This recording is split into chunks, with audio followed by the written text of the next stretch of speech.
Welcome to Coaching Uncaged, the podcast on all things coaching, brought to you by Animas. And now introducing your host, Yannick Jacob. Okay. Hello, Georgina Woudstra. Welcome to the podcast. Welcome, Yannick. Wonderful to be here with you. I'm really looking forward to our conversation today. Yes, me too, indeed, because team coaching is a really, really hot topic. And I hear lots of coaches asking lots of questions. And I think there's few better at the moment than you to, give us a bit of a framework of what that is, how it works, what's exciting about it, and what do coaches need in order to kind of set foot in that space. So really, really exciting time to be a team coach, eh? It is an exciting time, and to be a bit provocative, I believe that the future of coaching is team coaching. I believe it's that important. So that gives a little bit about the framework that I look at the whole growth of team coaching, the lens that I look at that through. Oh, I love that. I want to jump right into that. But, in the context of what I just said, I do think it can be quite helpful to get a bit of a sense where you're talking from. So I made the introduction very short, Georgina. I'm really happy that you're here. You're the principal and founder of the Team Coaching Studio. And I know about the Team Coaching Studio because some of my colleagues have done the course and were really, really impressed by the quality of the teaching and the quality of the community. Also, I've had a run-in with team coaching back in my university days when one of my colleagues had asked me to help her marking the final assessment for the team coaching module. And I realized, team coaching can mean a lot of things. There's so much more to just putting a coaching hat on when you work with teams. So Yes. You've spent a lot of time in that space. You founded this school, this community, this collection of people. You've been working with executives and teams for a very long time, and the list of companies that you've worked with is longer than I want to spend time on reading it out. Good. There's a lot there. So I'm really happy that you found your way into this space. And I was also really intrigued that your first degree was in fashion. So that's right. I mean, maybe we could start there before I pick you up on the future of coaching as team coaching. How does one get from fashion into coaching? Good question. As a child, Yannick, I loved anything to do with arts and crafts. So the best possible present to give me was something to color in, or something to make, or some pottery to do, or anything like that. I loved it, and I also loved to make clothes. So the fashion design to me was It was a combination of drawing and making things. So that's what I decided to do, and I went to fashion school and had 4 years there of a degree, and it was fascinating. What I actually loved most was the fashion illustration part of fashion. The one thing I did notice there is that I was quite perceptive in terms of future trends. I could sort of sense what was coming over the hill in terms of what next year's trends might be. Oh, crucial skill in fashion, huh? And it's an important skill in business and leadership. So I didn't realize it at the time, but it was later that sort of realization came to me that was something that was part of who I am. When I left fashion school, I did work out in Asia for a while, in Hong Kong and Taiwan, but I didn't enjoy it for work. And I realized it was a hobby. It was a creative outlet. For the moment I had to turn it into something commercial, it kind of killed it for me. So I switched out of fashion and had various different companies that I was entrepreneurial, grew, sold, started various different companies until I discovered coaching. And that was in 1993. Well, 1993 was when I first started out as a coach, having trained. And what I loved about it, Yannick, was it seemed to bring together different parts of me that had been compartmentalized. So there's a whole love of business and an entrepreneurial streak. I started my first business at 16, so that's just sort of right in me. Wow. There's this creativity and love of learning.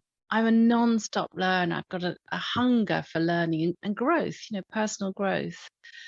And then this other element, softer element, which is more philosophical, more spiritual element, belief in a higher purpose, a greater good, that there's more to life than we see or will ever understand. But it is this sense of infinite potential that I've always felt that we could tap into more and not live within inside a box. And that, that little sort of Venn diagram of business and learning and growth and spirituality, I think coaching embraces all of that. Oh, yeah. Oh, yeah. What a beautiful integration you found there. I also, first time I make the link between patterns in fabric and patterns and trends, like patterns in people, but also trends in business, trends in fashion, being able to kind of anticipate some of what's happening. Where's the energy going forward? Nice way of putting it. Where's the energy going? What are we sensing? That where people's focus, attention, and needs are. What's the future that's coming over the hill? I think it's a very fascinating inquiry, and if we can continue to adjust ourselves to future needs, then we have tremendous relevance. Makes me think, like, some of the people that have that kind of skill, I mean, they're often the kind of CEO whisperer, or they're the consultant that picks up on patterns. In coaching, it's not usually about that. So I wonder how you weave that in, because it sounds like that you're integrating coaching skills with the kind of skills of pattern recognition, what a coach also does. But is there any form of, I can see something coming, you better pay attention to this? Not so much that in my one-to-one coaching, not so much that I am bringing, but I'm more orientated, because of my nature, to ask questions about what the future's needing of you as a leader, and how a leader or their team may need to adapt to the needs of the future needs of stakeholders, to the political, social, economic trends that they imagine or envisage are going to be coming at them in the future, rather than just head down dealing with this year's business plan or today's results.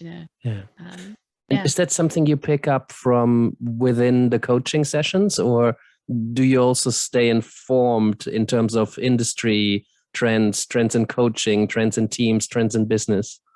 I'm a naturally curious person. I read a lot, and I love to learn, but I'm not out there overtly going, I wonder what the trends are. I'm not trying to sort of turn myself into an organizational strategy consultant. It's just more of a curiosity. So I'd ask a coaching client, where do you see the organization in 5 years' time? What do you imagine that your stakeholders are going to need of you then?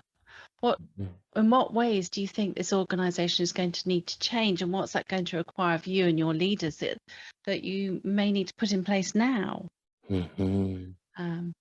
So it just comes into the questions and my frame of reference, I think. Yeah.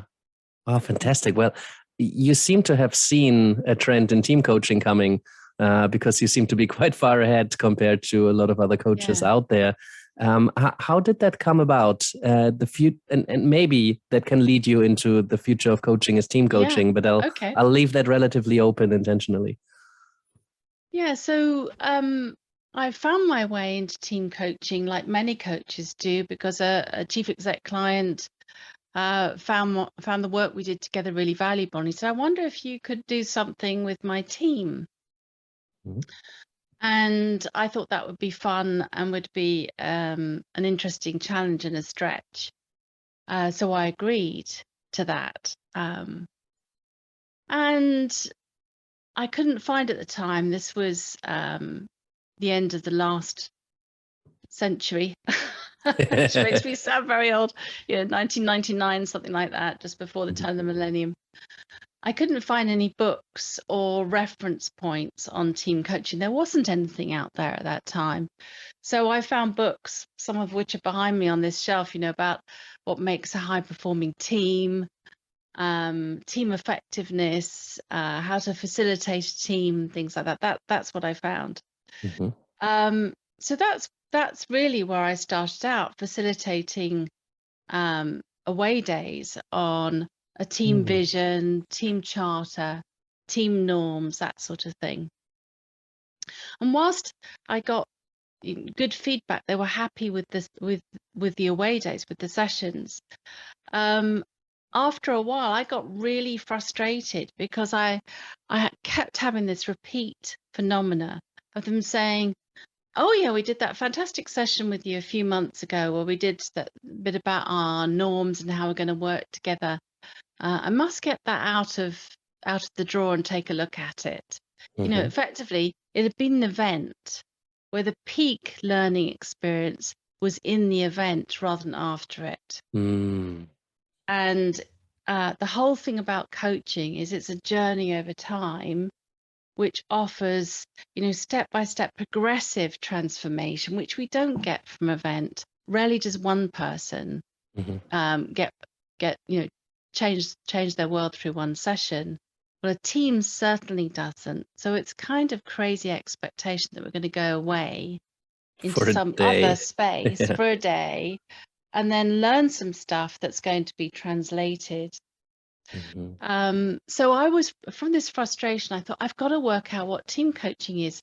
How come I've got a really good track record in my one-to-one work with clients that really seems to make a difference, but I feel like I'm floundering when working with teams. So it was that quest I went on. And then, there were one or two early days courses on team coaching that I went on. And they were really helpful because, frankly, whilst I was on them, I was thinking, this is useful. It's academically interesting. It's packed full of models about what the team should do and how they should be different. But it doesn't seem like coaching to me. It seems more like team teaching or team facilitation, because in a way, the practitioners put it at the expert role. I'm the one with the knowledge who's assessing you as to how you should be better. And then I'm going to offer you a workshop that I'm going to process you through to make you better by my frame, by my model. I think that's a lot of the fear that coaches face when they're thinking about working with teams, that part of the expectation is that they know stuff and that they will be able to facilitate the learning of the team towards that they can take the team by the hand and guide them towards the light. Exactly. It's a beautifully put, take them by the hand and guide them towards the light. In other words, turn them, integrate by my frame of reference, often backed up by a load of research. But every team is unique. Like that. Yeah. Every context is unique. And research is helpful, but there are also snapshots of moments in time and are not context related. And so the whole idea of coaching is it's a partnership where the agenda is brought by the client, where the wisdom of the client is drawn out, where the client brings themselves fully to the table, where the client owns and takes responsibility for any learning actions, outcomes. And they take responsibility for generating the solutions rather than being given the solutions by the coach. Yeah, exactly. So, I imagine you've been coaching for some time, Yannick, and let me ask you, when you run a coaching session with a client, let's say the coaching session starts at 9 a.m. in the morning, do you ever go, okay, we've got, say, 2 hours with this client. At 9 o'clock, we're going to do this. At 9:10, we're going to do that. At 9:30, we're going to do that. Do you ever go in No, with a that doesn't. pre-designed agenda that you process the client through? No, that's not coaching, right? At least not in my No, books. it's not coaching because it tips the power balance and the expectation that the value's coming created by the coach and what they bring. Yeah. And there's an expectation that we know how to design something that's a magical experience for the client or the team. Yeah. And in reality, do organizations get that now? Or I would imagine there would have to be some serious contracting or maybe education about what coaching is and isn't in agreeing on, here's what I can offer. Yeah. It might not be No. what you think. They don't know. And I think that'll take many years, actually. In a way, I think team coaching is at the place where, sort of, almost at the place where one-to-one coaching was when I started. The difference is that most organizations, or many, now know what coaching is. They know how to buy it. They know what to expect. Mostly they know that the coaching isn't there. The coach's role isn't remedial, and that it's voluntary, it's confidential, and the coach isn't the expert in the room. They kind of know that. They don't know that yet with team coaching, and neither do team coaches. So you see more and more, I speak to lots of people who call themselves team coaches. But they're facilitators or trainers. Yeah, they're facilitators, trainers, workshop planners, or organization development people, all fantastic and essential, valuable roles. Yeah. But I think we need to be specific around the role of team coach and what we're doing when we're team coaching, so we don't confuse the field. And then when we're facilitating, and that's a different role, be clear about that. Just as the same way in one-to-one coaching, if you're going to, take off your coaching hat to offer your own view or to share, to teach a framework or something, it's part of the ethical standards is to be clear about that. Yeah. In one-to-one practice, in reality, often with coaches, it gets integrated, right? There's a general coaching approach, but there's occasional teaching, sharing of knowledge, learning transfer, sharing of an experience, or, just an opinion. I wonder if in team coaching, there's similar trends that in reality, it's often an integration between a more puristic coaching approach to working with teams and the more facilitation training approach of working with teams. I think you can look at it like that at a behavioral level. So, I could say, I bring in a framework, or I talk with a team about how they might have dialogue or something like that. I bring some content to it. If I am pre-designing that because that's what I think they need, I think that's not coaching. That's training or a workshop. Whereas oftentimes coaches introduce concepts because something that has emerged in the session. So we've just been talking about resilience. I have a really interesting article on resilience. Could I share that with you, Yannick? That's how it comes in. And it comes in a partnering way, in response to to an emerging need, rather than to an external frame of reference that's saying this is how you need to be better. So it's a shift in power.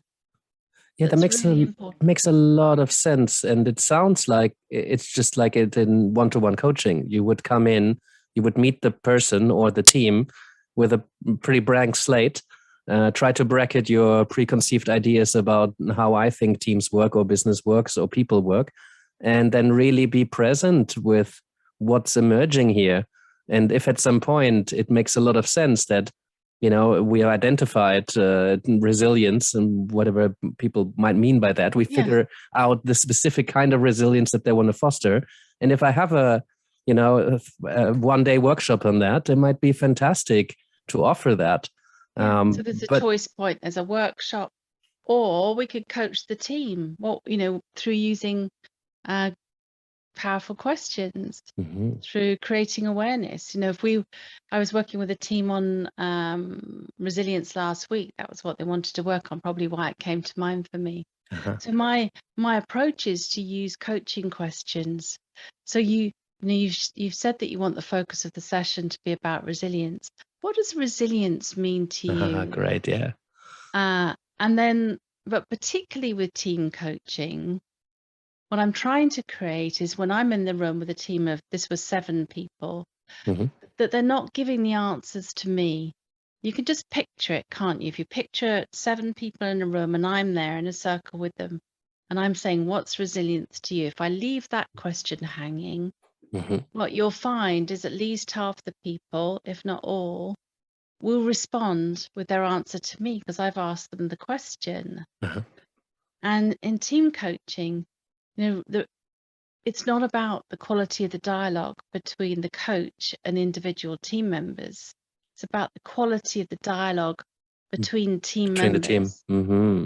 So you're facilitating the conversation that might be guided by your questions just as prompts to make the team talk to each other about something that they deeply care about. Yeah. So I might need to ask the question differently or frame it differently and say, for example, I'm really curious what resilience means to you.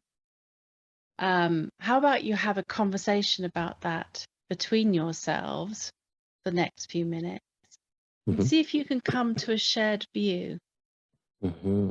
on how you determine resilience. Mm-hmm. So that way they're getting clarity around what resilience is, but they're also having to work as a team to go from I to we. Yeah. So you're really building that team emotional intelligence, the team capacity to do this motion of shifting from I to we, which is essential in teams. Yeah, fantastic. And all the curiosities that a coach might bring to such a conversation, they still all apply, right? What does resilience mean to you? What would it look like? What would be different if you've had Exactly. developed that? Yeah. What do you need in order to get there? Yeah. And we don't need to go in with those predetermined questions or frameworks. Mm-hmm. See, where you went to, oh, you could have a resilience workshop. Yes, you could. And if you're a trainer and you have that, and that's a skill, you might want to bring that in. But again, that puts you in the role of wisdom holder. Oh yeah, you don't need that. I mean, they can buy into a resilience workshop if they feel that would really help them to then take what they've learned back into the coaching space. Yeah. But in the here and now, working with a team, if resilience comes up, our toolkit is the coaching competencies. Yeah. But it sounds simple. In fact, the ICF have brought out their team coaching competency framework. Mm-hmm. And they've said, hey, the competencies are the same as individual coaching. But surely there's a couple of them that need to be added. Well, I think so. But they've picked the same 8 competencies. They've just described what they look like with a team. Okay. But this is challenging because many people who will go into team coaching have not started out as facilitators or people who've worked with groups. They've come from one-to-one work. Mm-hmm. So the art of team coaching is really learning how to access the we. And what I witness when I see people first learning team coaching Mm-hmm. is they try to build relationships with each person the same way they would with their coaching client, Mm-hmm. rather than the relationships between team members. They try to build that with them. How would that look like then? I would assume that you would meet with the team as a whole as much as possible to facilitate that conversation. I could imagine that some coaches would want to meet with each of the team members individually before they bring them together. And that's okay. Sometimes we need to do that to create a container for the work, to build psychological safety. Sometimes we need to start by facilitating in order to create some guardrails, especially in some teams that are rather fractured or where there's high conflict. We have to take our time to shift into coaching mode. Yeah, how do you get to really talk to that person if that person doesn't feel safe within the team and free to talk their mind when it's actually crucial? Yeah, exactly. So sometimes there's some pre-work to do before you can actually really get into the coaching zone. And Hmm. that, things are that I think about are creating psychological safety, Hmm. building a container for the work, which is both psychological safety plus clarity on what we're working on, what's the purpose of team coaching, and how we're going to work together. Right. So the contract needs to be tight and really clear that presumably you will have agreed with the organization, and then it's communicated really clearly to the team so they know what they're there for. Well, it depends on this is quite complex actually. This depends on the what we talk about as the power and authority structure of the team. You see, some teams are hierarchical Hmm. and they're leader led, and the appropriate way of enacting leadership in that organizational culture is the leader will be making a lot of decisions about the purpose of the team and what team coaching is. Some at the opposite end of the spectrum are flat, Mhm. or where there isn't a leader, in which case you'd be contracting with the team. But a container, when I talk about building a container, it's more than contracting. So contracting is what's said really around what we could log or catalog about psychological safety, what the work is, how we're going to work Mhm. together. Mhm. It's trying to make that explicit in our contract. Really important. But a container is also very much about the atmosphere in the space. Mhm. Beyond what people say, oh yeah, I'm up for team coaching, I think it'd be good for this team, and then I say nothing afterwards. It's how you create the psychological safety and the relational field in the team, Yeah. the team's capacity to meet and respond to each other Uh-huh. rather than just meet and respond to the coach. Yeah. And that's really really important to be able to do the work as a team coach. Yeah. Could you share some tips on how that can be done? Because I imagine it can get quite hot in terms of the scenario, especially if it's a team that isn't performing. There's a bunch of pressure. There's all of these dynamics that you are not familiar with yet. Yeah. You might have been briefed from the organization side. So there's all of these assumptions about who these people are and who's underperforming and who's got what capability. And then you meet these people and they're anxious probably on some level, but not allowed to show it, obviously.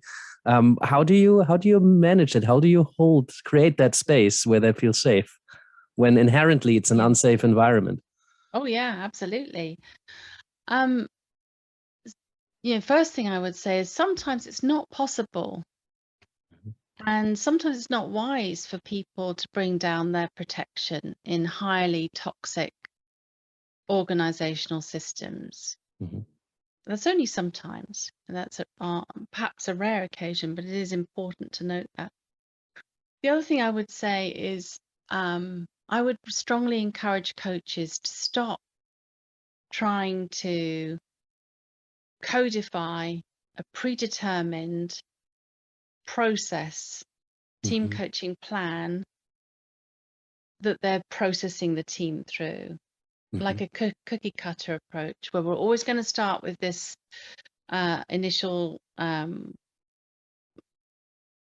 initial work session around getting to know each other and what the work's going to be, and then we're going to have 6 coaching sessions, and boom, then we're done. Mhm.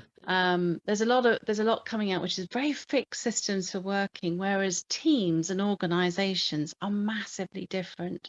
So Mhm. some teams I've worked with, I can get right into team coaching straight away. They don't need all the potential pre-work of assessments, diagnostics, one-to-one interviews.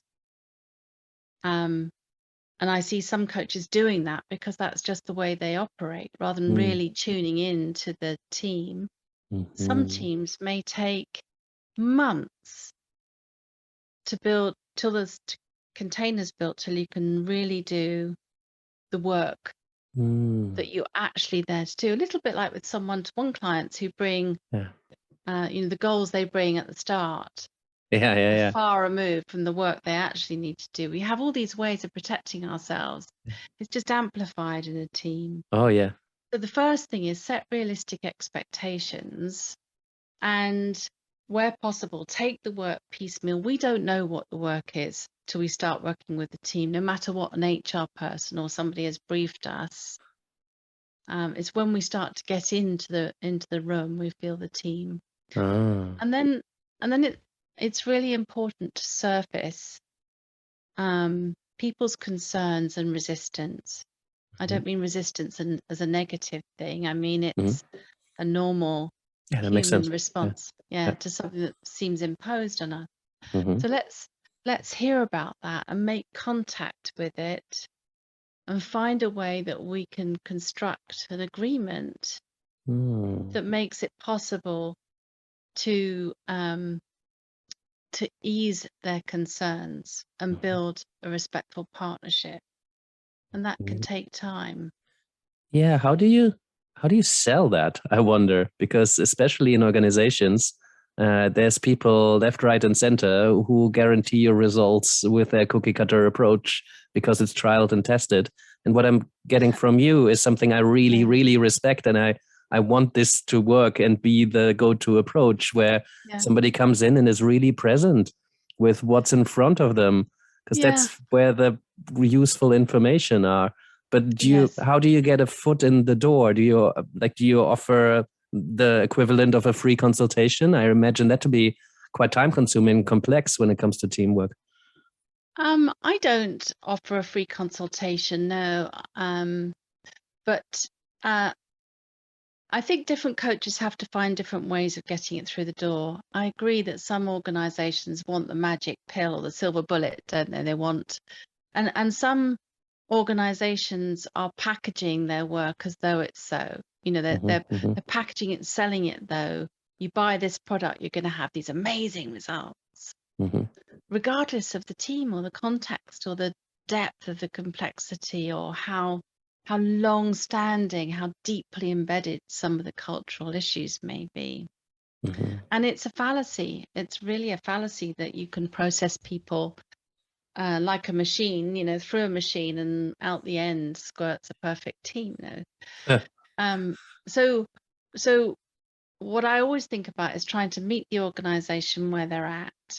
If they're asking for guarantees or certainty or a magic bullet, then what I might do is offer a small piece of work, contained piece of work that I think has a high likelihood of producing some clear results. So that might be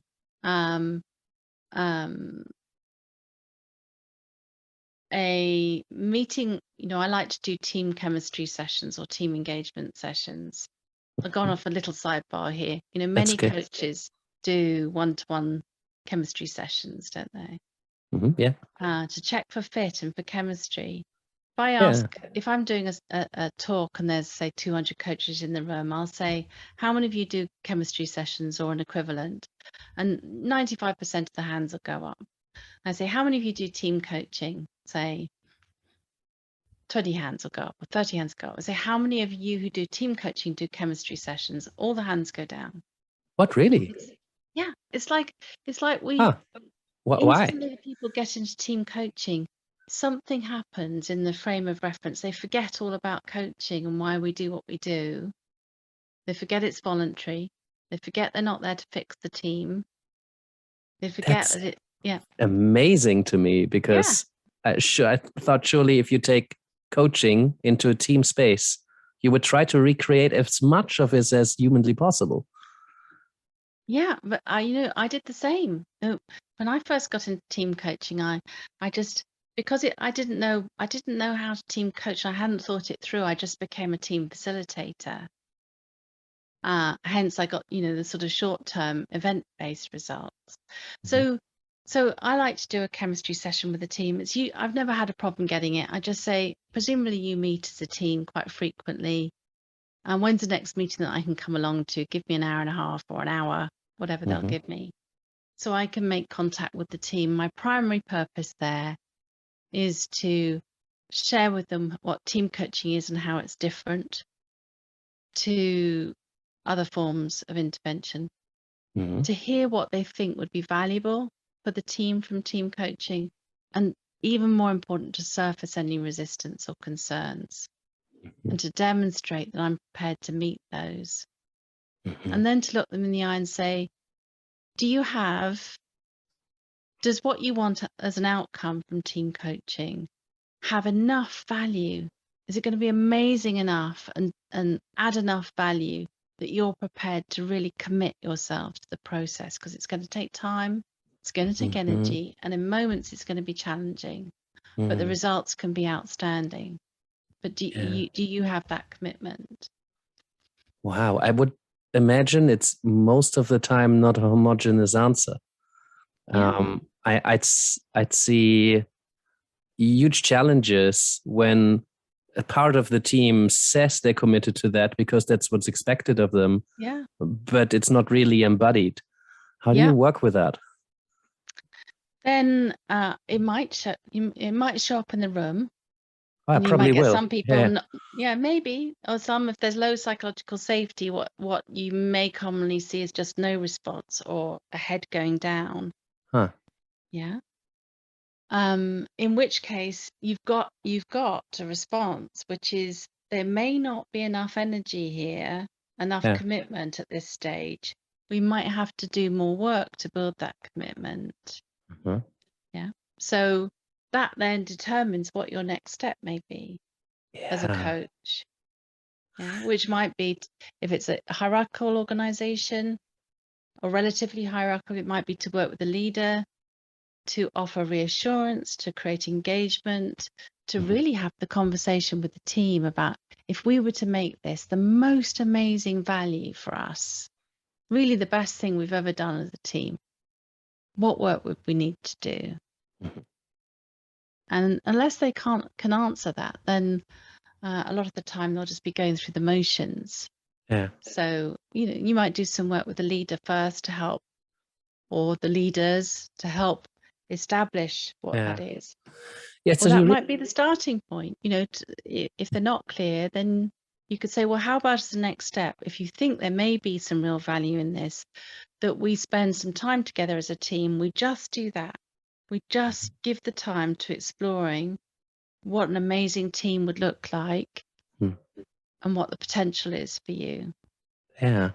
So you really need to be very attuned to what's happening in the space, and there Yeah. can't really be a preconceived plan of what's happening, because you just need to respond to how the team is showing up, and then Yeah. figure out, how can I work with that? How can I open up a space where the team can work on this? Yeah, to meet them where they're at. Uh-huh.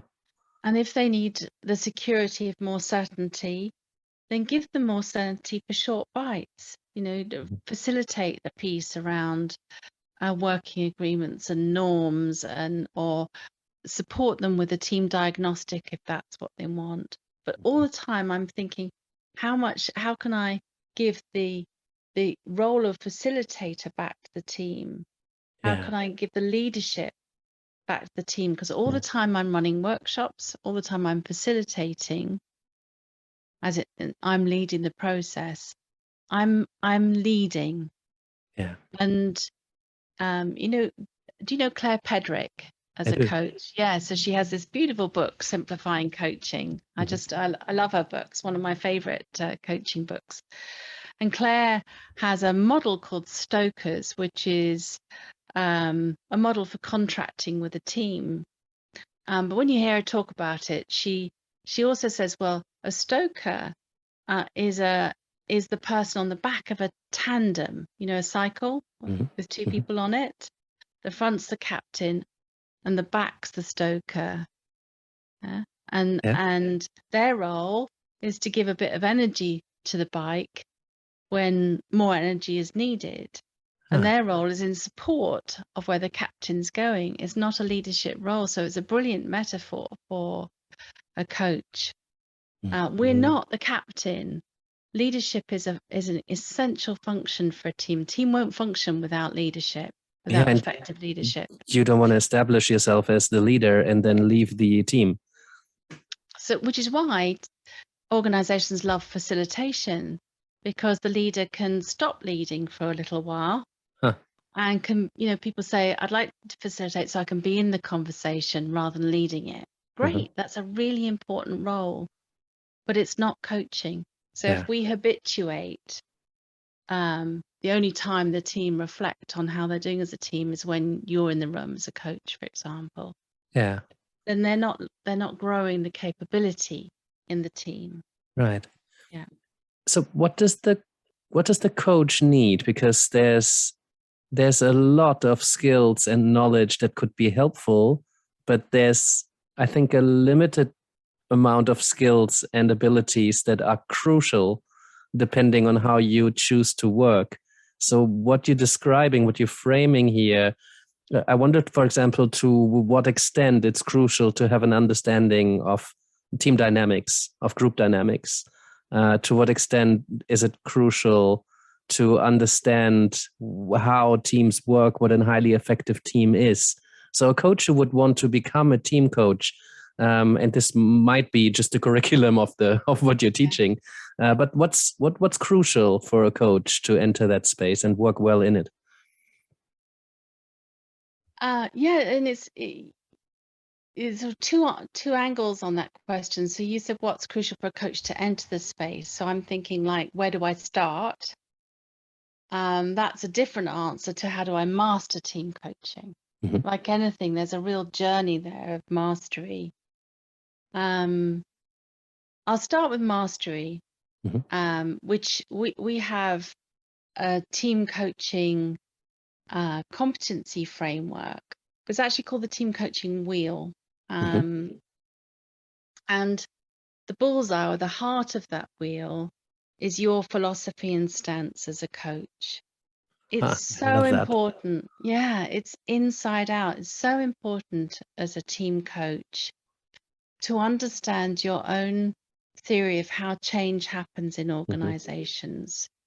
So do you believe that change happens in a solutions focused kind of way? Do you believe change happens in a planned, step-by-step kind of way? Is it an emergent, organizational, living system kind of way? What's your theory? And what do you believe your role is as a coach? And what are your beliefs around leadership and the role of leadership? And what's your relationship with power and authority? All these are really important questions. And then your stance is really, we think of it like the mantras or principles you can use in the room to help you live up to your philosophy. So things like trust the process is their work to do, really help you live it in the moment. Then around that, we have the 3 meta skills, which are methodology for change, of presence, use of self, and active experiments.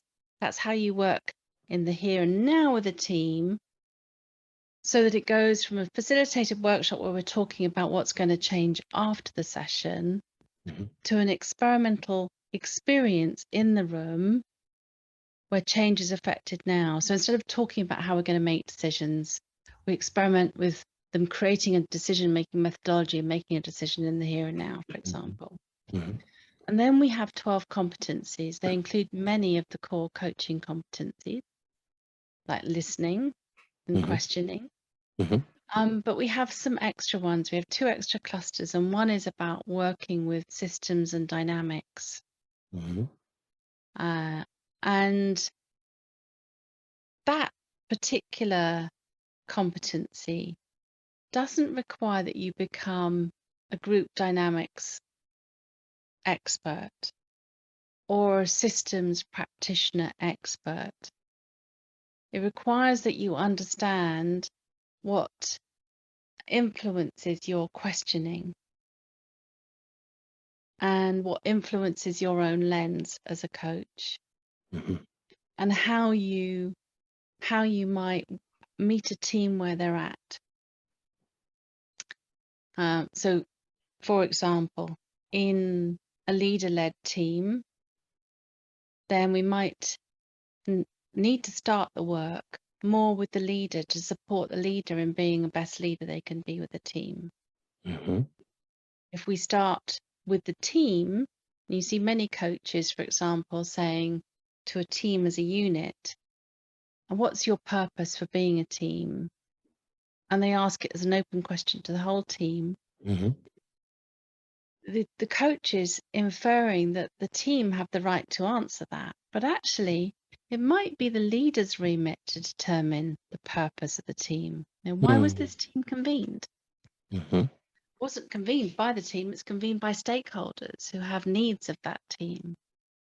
Yes. So, yeah.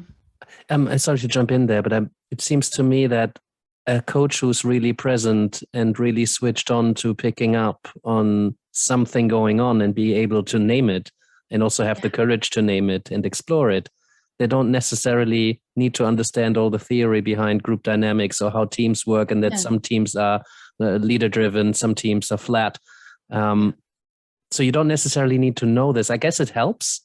It can help. And what particularly helps is the self-awareness, the work on self that go, I have some issues with authority. Oh, yeah, that's going to be really helpful. I like flat structures. I like consensus decision making. And if that's so, without being aware of that, I may bring that into the room and try to make the system work the way I would like it to work. Right. So just as in one-to-one coaching, you need to be really aware of what triggers. I just went on mute accidentally. What your belief and your worldview is, so that it doesn't seep into the coaching relationship and is going to be in the way. Yes, exactly. And then, so that's sort of a little bit about power and authority. Understanding about systems can be helpful.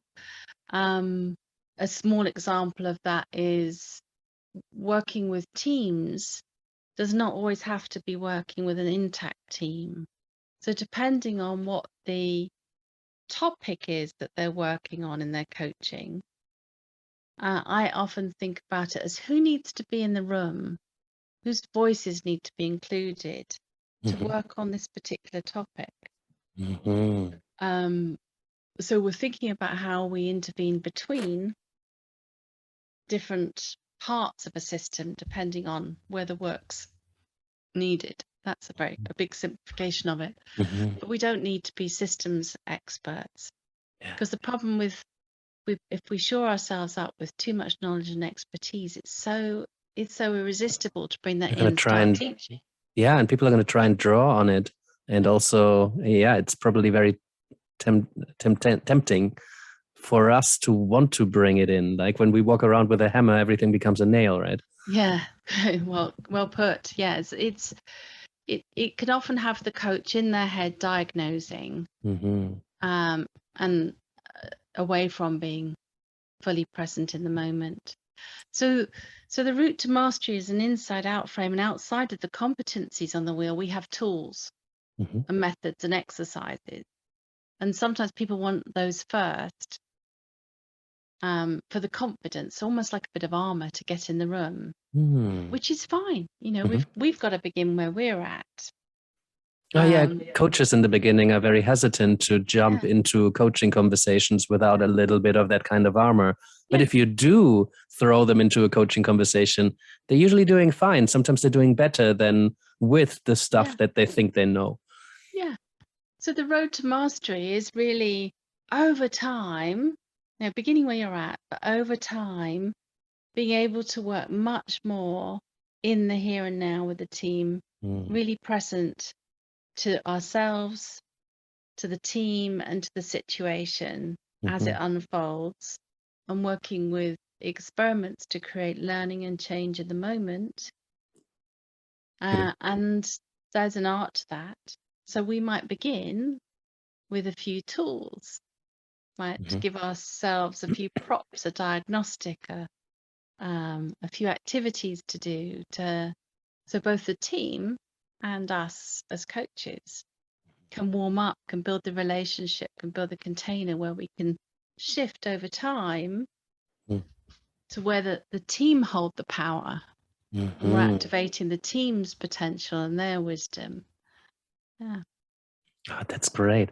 Yeah, the more we know, it seems that the challenge is to let go of what we think we know, to stay really present in the moment, Yeah. and being able to access what we know in times when it's useful, but not let Yes. it get in the way when we're just Yeah. trying to be really present so we don't miss anything with all that knowing that we have. Yeah. I did 4 years of training in transactional analysis.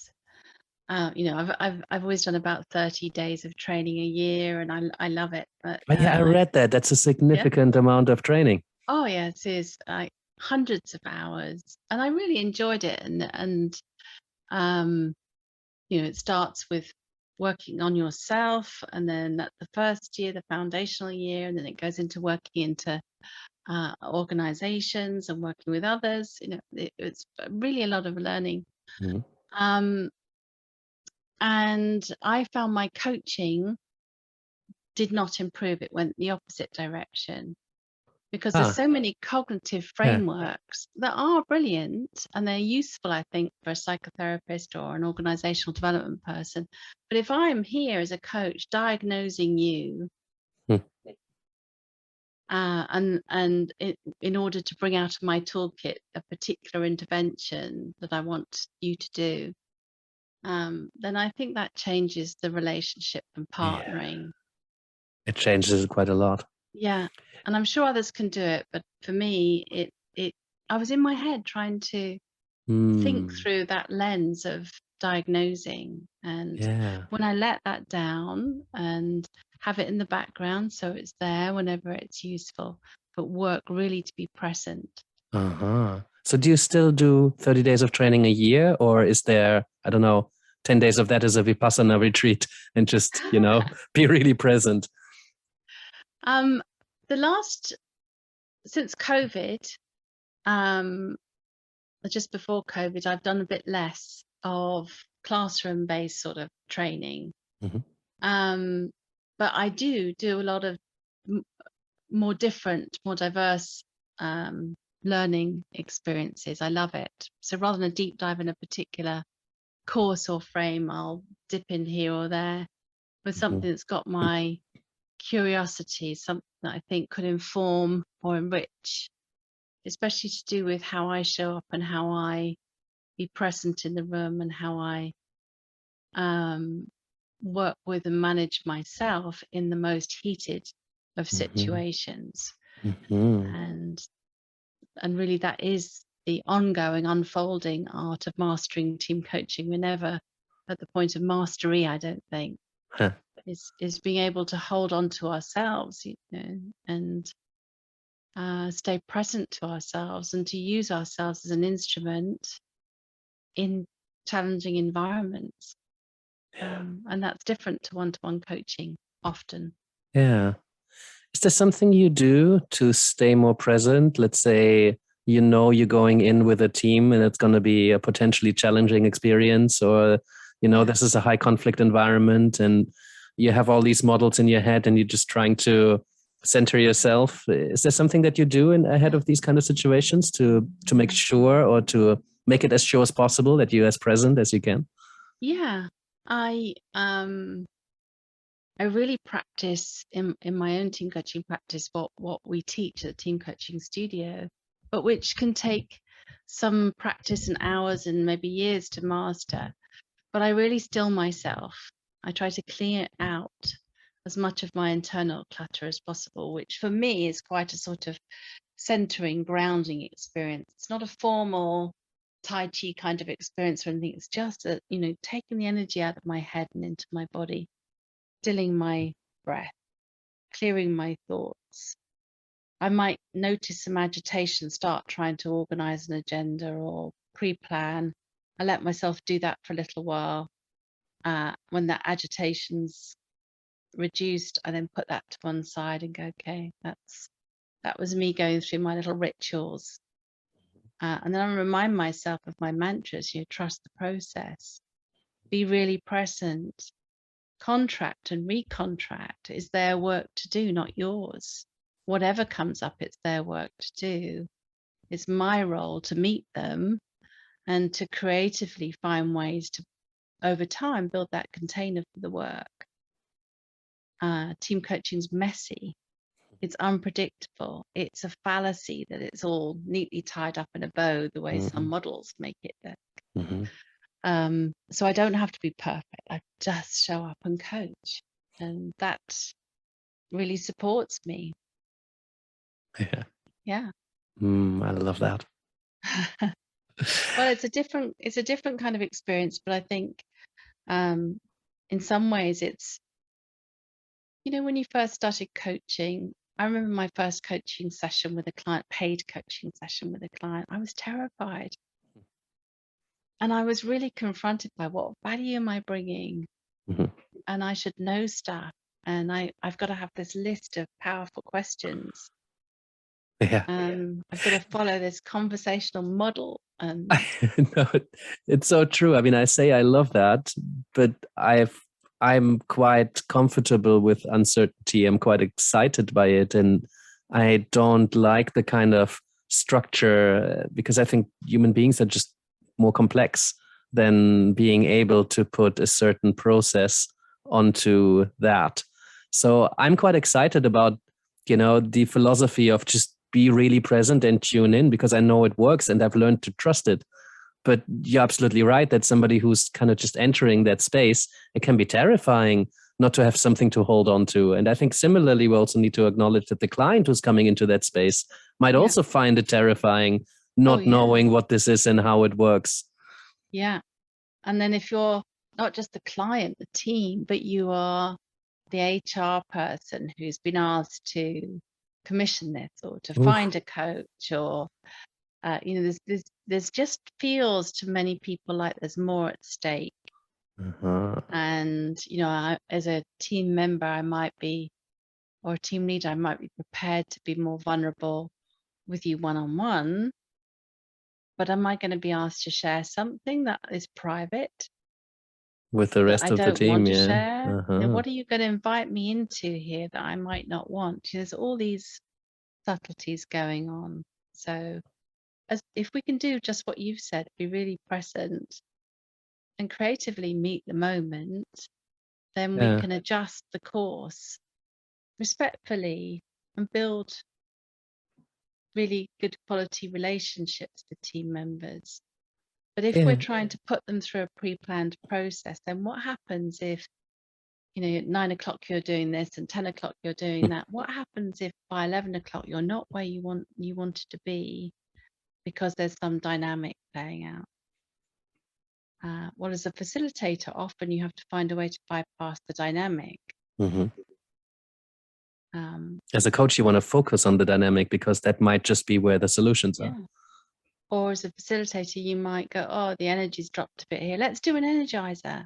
And in that moment, you're taking them away from the dynamic, away from the learning. So begin with some things that support you as a team coach. Begin with some structure, as much as you need to get you in the room. And then practice, being really present to the moment and making small adjustments.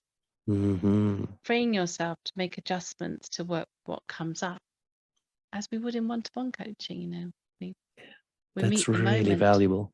Do you have some advice on talking to HR people, like the ones who need to commission it? There's a special relationship, right? Because they're not involved, but they are very much involved because, they commission it. There's a risk element. There's, relationship buildings. They essentially need to trust you to do a good job. Yeah, well, there's all sorts going on. I mean, I've had requests from HR to be in the room, even though they're not a team member, or even to work alongside me when they're not a coach. Or I even had an HR request last year, actually, to work with a team, to coach a team where I was told what the whole agenda was going to be for 2 days and which tools I had to use. I was so far removed from how I see coaching, which was so much around wanting certainty and needing control. So how I found works with them is I try to seek a partnership and a common understanding. If in the instance where HR is really trying to impose their way and make me work in a certain way or be in the room when it's inappropriate, then I won't take on the work, because you end up with a really complex set of stakeholder agreements and confidentiality. You know, who's your client there? Mm-hmm. If the real client or the person who thinks they're the client is the HR person, then how can you contract with the team around the work if you're being told what the work should be? Yeah. So that's at an extreme level. Mostly I find if I give them a clear picture of what team coaching looks like, how it differs from facilitation, talk around what approach they think would be helpful with the team, what their expectations are, and talk about confidentiality boundaries. Usually it's okay as long as they feel they've got some way of checking in or influencing.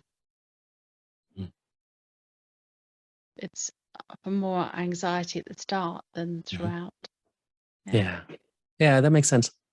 And hey, I'm just looking at the time as well. I did want to ask the question around transformation, because you hear transform, transformation, transformative quite a lot in organizations lately. Yeah. And I'm always curious about what that means to people, and whether that language is being used, and particularly in the context of teams. I mean, there's a complex process of what it might be involved in a team transforming. So I wonder what your take on transformation is when it comes to teams, and perhaps you can tell us a story about a team that you felt transformed.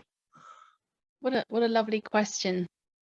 And my first response is I think transformational or transform means a very different thing to different people. At a simple level in teams, I see it as a form of team learning.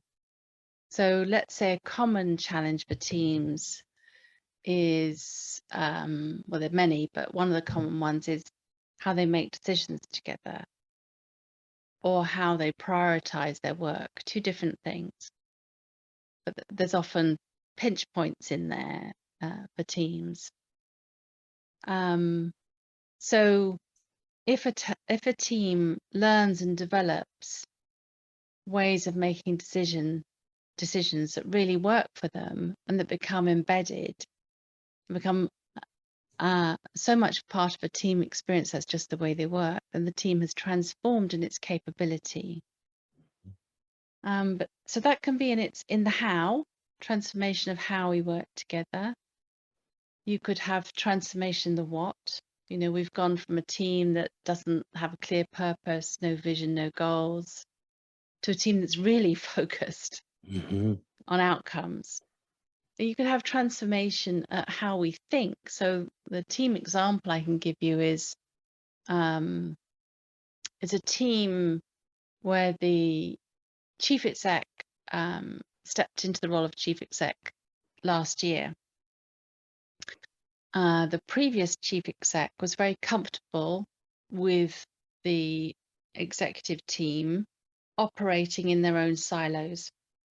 And his belief on leadership was a team works well when each leader of their own department or function delivers on their own objectives.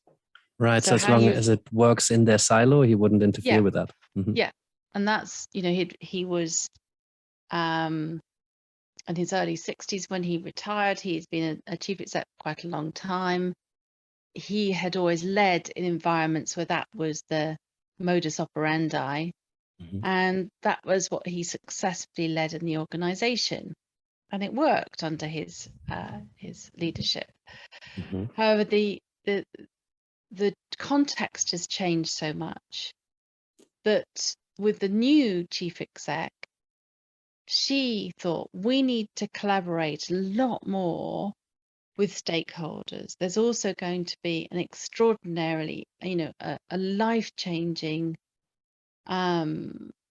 situation around our finances, existential situation around finances coming up that we're going to have to find a way to deal. We can't deal with that within departments or functions. We're going to have to think as an organization. We've got some big bits of work that, or opportunities or maybe challenges that will change the shape of the organization, where we may need to merge or take over another organization. So these are all things that we need to work on collectively. I want a senior leadership team who see their work as navigating the organization through these changes. It's other people's roles in their functions or departments to run the day-to-day. But this is our work as a team. That requires a real shift in how people approach their work. Real shift. Now, the team that she's inherited have worked, the organization's worked the last 30 years plus with departmental rules, a siloed way of working. So that's deeply ingrained in the organization, and people's pride is leading their department or function. Oh my God, tough gig. How did you enter that field? So the transformation over the last year has been changing the mindset of the organization and the team around the work they're there to do, and how the team leads, how they structure themselves, their what they identify with, their stakeholder relationships. All of that has come into it. So they're really transforming. If you watch the team in a meeting, what they talk about or what they focus on, or how they're held to account, what they're leading on. None of the things they're talking about they're leading on their departmental operational stuff. What they're talking about is the huge big ticket stuff they need to be dealing with at that senior leadership level. Wow, that is fascinating. There's so many links that can be made, not just to teams and organizations, but any group of people who works on something together. I often team coaching is hailed as this thing that only happens in organizations. I don't think that's the case. I think picking you up on the future of coaching is team coaching, given that it's you can work with a group. Often it's a lot more affordable to be able to engage someone. And when we work systemically anyway, lots of coaches want to go beyond the one-to-one space because they have understood that we need to involve stakeholders to really make change happen. So I think there's a lot that we can learn from team coaching approaches. And if I could speak to that just briefly, why I think the future of coaching is team coaching. I think anyone who's been coaching in organizations for quite some time will have experienced that a lot of the content that clients bring to coaching is about relationships, is about other people, is about the system. And the highest point of leverage in that coaching is between. We're not witness to or party to or there to support what happens once the coachee goes outside the room. And it may not be within their power because it's a flowing dynamic. So the point of higher leverage is between, whether it's between a pair or between a team. Organizations are structured into teams as units of work. I've never met an organization that doesn't have a team, and yet less than 10% of teams are effective. Most have no training in how to be a team. Most leaders are frightened of leading teams, or they just lead how they've been taught to lead by their life experience. So less than 10% of teams are effective when almost every organization is organized into a team. Now we've got a situation with an economic crisis worldwide, a recession worldwide created by wars and by COVID and climate and all the changes we need to attend to. Organizations are going to have to be really prudent about where they spend budget. And strengthening an individual or individuals one at a time builds the I. It does not build the we.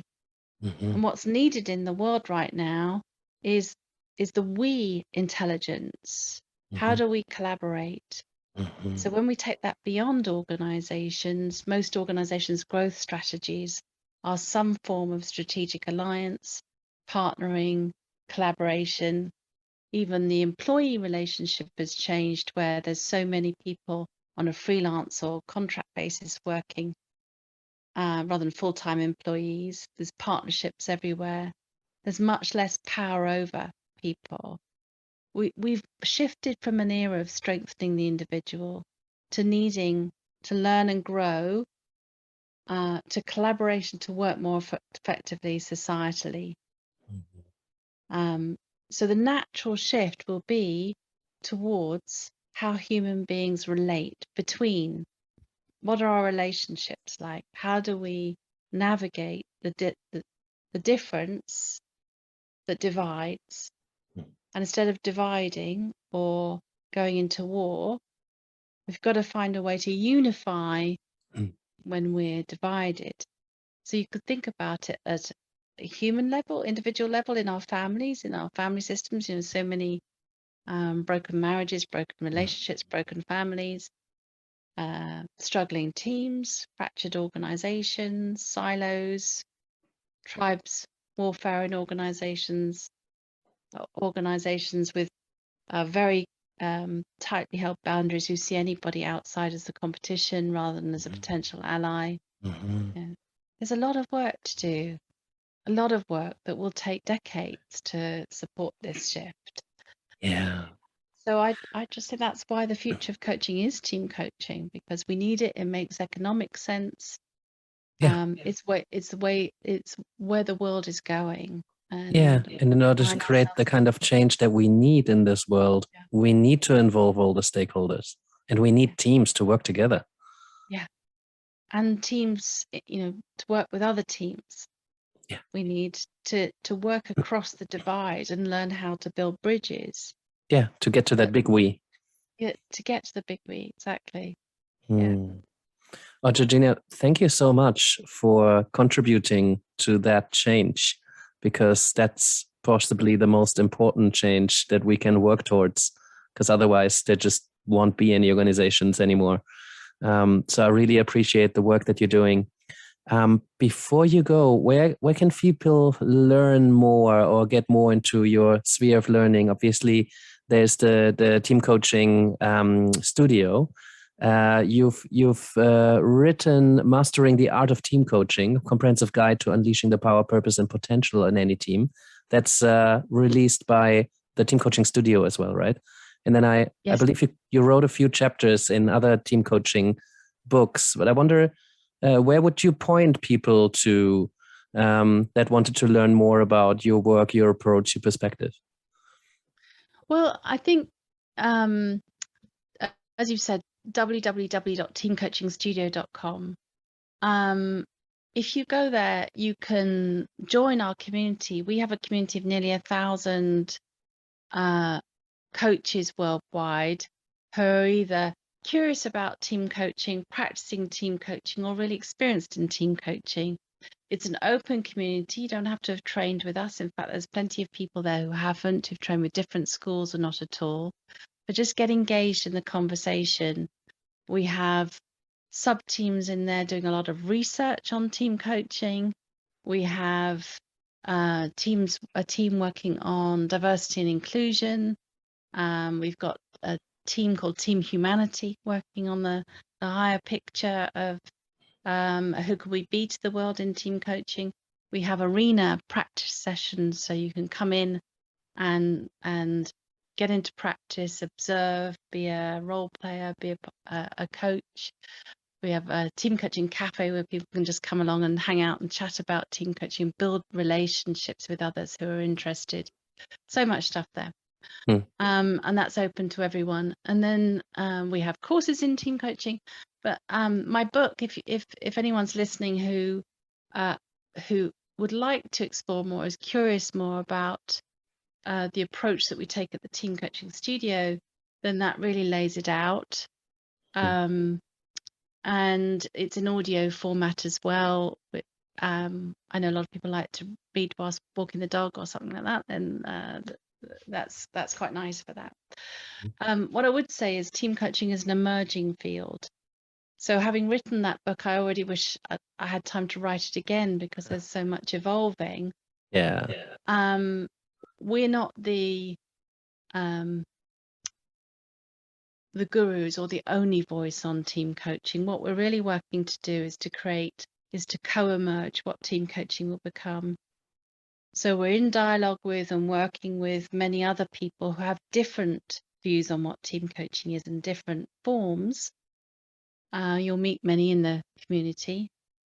So it's very much not a top down, this is how we think and you've got to fit within our frame. It's come on, think and co-emerge this together. Well, given your perspective and how you present yourself and how you think, I would have been very surprised if it was. Yeah. Yeah.